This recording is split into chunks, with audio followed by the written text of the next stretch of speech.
The story begins with Jian holding back her sadness, trying hard not to show how broken she feels inside. At that moment, Jung Sok gently reminds her that not crying does not mean she is truly fine. His words strike her heart deeply. He then adds that she has someone to lean on, at least for today, before wrapping his arms around her. Unable to hold it in any longer, Jian bursts into tears, sobbing quietly in his embrace. For the first time in a while, she allows herself to be vulnerable. The next morning, Jung Sok wakes up and immediately recalls the scene from the night before. The memory of comforting Jian suddenly makes him feel embarrassed. He cannot shake off the awkwardness, wondering if perhaps he crossed a line. At the same time, Jian, in her own house, is cooking breakfast while her mind replays the same moment. As she stirs the food, she talks to herself, convincing her own heart that Jung Sok's actions must have only come from simple human compassion. She insists that it was nothing more than kindness, nothing deeper than that. She repeats it to reassure herself, but a faint smile betrays the possibility that she feels otherwise. Just then, Aunt Seo Young, noticing Jian mumbling to herself while stirring the pot, teases her. With a smirk, she asks, "Are you a cow?" Then she jokes further that talking to oneself is a sign of aging, since older people often chat with fallen leaves, the soil, or anything around them. Jian quickly denies it, embarrassed by her aunt's words. Trying to distract herself, she hurries to finish the meal. When the food is ready, Jian carefully packs it and goes to deliver it to Dr. Young's room. Though her hands are busy, her mind still lingers on the warmth of Jung Sok's embrace and his comforting words from the night before. Even as she tries to bury it under excuses and rational explanations, her heart seems unwilling to let go of that fragile but meaningful moment. This simple yet emotional sequence reveals the subtle connection between Jian and Jung Sok. Their relationship, still undefined, is caught between kindness, hesitation, and unspoken feelings.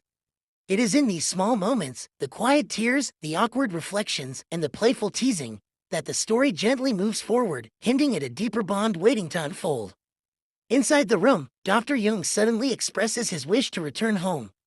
Hearing this, Jian cannot hide her frustration. She looks at him firmly and calls him selfish. To her, leaving just like that after everything they had gone through felt like running away, not just from her, but from the weight of his own past. She reminds him of the dangerous incidents caused by his illness, the moments when his disorientation nearly burned down the store, and the time he wandered recklessly toward the sea, putting his life at risk. All of these, Jian insists, cannot simply be brushed aside. She knows that his condition stems from deep guilt, the pain of losing his child. That grief has chained him for years, making him restless and forgetful, pushing him toward actions that endangered himself and those around him. With a trembling voice, Jian tells him that by choosing to leave, he is not only abandoning her but also teaching Hyo-ri, in the cruelest way, how to live with unbearable sorrow. Jian's words cut deep because she knows the cost of such abandonment. Hyo-ri, battling a brain tumor that could claim her life at any moment, lives in constant fear of leaving her mother behind. For her, death is not only about her own suffering but about the shadow it would cast on her mother's future. Jian cannot bear to imagine Hyo-ri looking at Dr. Young's departure as an example. To see him surrender to his pain would be like planting despair in Hyo-ri's heart, convincing her that her own passing would destroy her mother forever. That thought alone makes Jian's voice shake with both anger and desperation. She wants Dr. Young to realize that staying is not just about himself. It is about showing strength, even in the midst of grief. It is about proving to Hyo-ri that love can outlast loss, and that those left behind can still continue living with courage. To Jian, his presence is more than a personal choice, it is a responsibility, a lesson that must be passed on to the young girl who looks up to him. In this tense exchange, Jian's emotions spill out, raw and unguarded. Her words are not merely accusations, they are pleas. She is fighting not only for Dr. Young to stay but also for Hyo-ri's hope, for the fragile belief that even in the face of tragedy, life can still hold meaning. Jung Sok took his bicycle out for a ride, pedaling leisurely along the quiet paths. But the truth was, he had another reason for being there. Deep down, he was hoping to catch a glimpse of Jian, imagining her riding her own bicycle nearby. He scanned the surroundings, waiting for her to appear. Yet, instead of Jian, someone else showed up. His ex-wife, Soo Young, dressed in her jogging clothes and ready for her morning run. As they exchanged polite greetings, Soo Young commented on how beautiful the day was.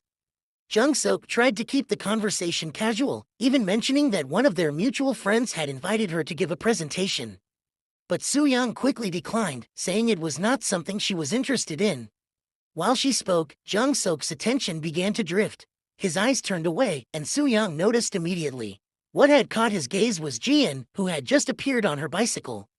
She looked a little unsteady, clearly still new to riding, but there was an innocence and determination in her movements. Jung-sok muttered to himself, amused by how Jian's balance wavered with each turn of the pedals. Su-young, watching him so openly distracted, felt a pang of jealousy. Something in him had changed. He was no longer looking at her the way he once did. Moments later, Jian rode up to them, cheerful and eager to show off her progress. She greeted Jung-sok warmly and proudly demonstrated her newly learned cycling skills. Jung-sok couldn't help but laugh, his smile full of encouragement. He asked how Dr. Jung was doing, then casually invited Jian to join him on a trip to Seoul the next day to relax. The suggestion carried a lightness, but Su-young could sense the closeness between them. Not wanting to be left out, Su-young quickly stepped in. She reached out, gripping Jung-sok's arm, and announced that she would, in fact, accept the presentation offer. With a pointed look at Jian, she added that Jian probably wouldn't enjoy her presentation anyway, since it would cover very specific topics. The remark was subtle but sharp, her attempt to reassert her presence. Jian, noticing the tension in Su-young's possessive gesture, didn't want to create conflict. Smiling politely, she simply responded that she would still join them. Her words, gentle yet steady, seemed to carry quiet determination, as though she refused to be pushed aside so easily. Back at home, Jian shared her feelings with her aunt about what had happened earlier with Jung-sok's ex-wife. She explained how awkward it had been, especially when the seminar was brought up. Her aunt listened carefully, then chuckled, telling Jian that she was actually brave for agreeing to go. Even if you get sleepy during the seminar, Aunt Sun-young teased, at least you'll come back with some delicious donuts from that area. Hearing this, Yoon Taeo, who had been nearby, added with a grin, exactly. As long as you bring donuts home, it won't feel like a total loss. Right after making the joke, he suddenly sneezed loudly. Aunt Sun-young immediately looked at him with concern and asked, "Are you sick?" Taeo quickly shook his head, laughing it off. No, I'm fine," he said, though his watery eyes betrayed his discomfort. Meanwhile, elsewhere, Bo Hyeon dropped by Hyo-ri's house. Excited, he tugged her gently outside, eager to show her something. He pointed proudly at a small patch of soil where a sprout had broken through, now about 2 centimeters tall. His face lit up as he explained, "The plant is growing well because it hears the footsteps of the farmer and listens when we talk to it." Hyo-ri's eyes widened with wonder. "Really?" she asked, her voice full of childlike curiosity. Bo Hyeon nodded eagerly. "So let's pull out the weeds and let it soak up the sunlight together," he suggested. Smiling, Hyo-ri agreed, and the two of them knelt down, chatting softly as they began tending to the tiny plant. But their lighthearted moment was suddenly interrupted when Dr. Jung appeared, watching them from a short distance. His presence changed the atmosphere instantly. Hyo-ri noticed him, her expression shifting. Without saying a word, she stood up and walked away, deliberately keeping her distance as though she didn't want to face him. Dr. Young's eyes followed her quietly, the silence heavy between them. Bo Hyeon, sensing the tension, quickly straightened and offered a polite bow. "I should be going now, sir," he said, excusing himself. With that, he left, leaving Dr. Jung standing alone, caught between longing and the walls Hyo-ri had carefully built around herself. In the kitchen, Aunt Sun-young and Taeo were busy preparing food together. As she chopped and stirred, Aunt Sun-young noticed something unusual. Taeo was sweating profusely, wiping his forehead again and again. "Why are you sweating so much?" she asked, raising an eyebrow. Taeo quickly replied, "It's just the steam from the boiling vegetables." But Aunt Sun-young wasn't convinced. She smirked and teased, "The vegetables are the ones being cooked, so why are you the one drenched in sweat?" Shaking her head, she turned off the stove, walked over, and gently pressed her hand to his forehead.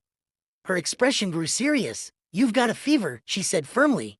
Then she muttered, "This must be because you jumped into the water." Without giving him a chance to argue, she guided him into an empty room to rest. She insisted that he lie down while she prepared a cool compress to bring his temperature down. Though reluctant, Taeo finally gave in, realizing she would not take no for an answer. That day ended with a serene scene of Hyo-ri at the seaside, relaxing with Bo Hyeon. The two sat close, their voices blending with the sound of the waves as they spoke quietly about life. In that moment of simplicity, Bo Hyun made a promise to always stay by her side, no matter what happened. The sincerity in his words gave Hyo-ri a sense of comfort she desperately needed. The next morning brought a different kind of anticipation. Jung-sok and his ex-wife, Soo-young, were both shown preparing to attend the seminar. Soo-young arrived at Ji-en's house first, followed shortly after by Jung-sok. Naturally, they didn't come together, since their lives had long since gone separate ways. Meanwhile, Ji-en was still at home, only just waking up.